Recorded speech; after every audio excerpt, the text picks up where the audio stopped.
হয়তো বলবেন যে ইউরোটা কেন আইএনআরে কনভার্ট করছি। আমাদের মতো মধ্যবিত্ত বাঙালি ইন্ডিয়ানরা আশা করি সকলেই কিন্তু এইভাবে আইএনআরে কনভার্ট করে জিনিসপত্র কেনাকাটি করেন।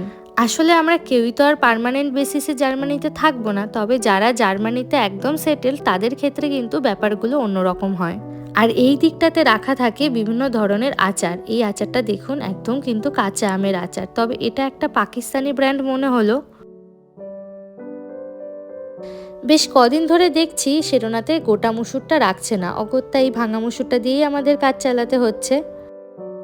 আর এদিকটাতে দেখুন বিভিন্ন ধরনের সাজগোজের জিনিস, শাড়ি, মেকআপ, পটচুল এইসব জিনিস বিক্রি হচ্ছে, তবে কোনোদিনও এগুলো আমি সেরকমভাবে বিক্রি হতে কিন্তু দেখিনি।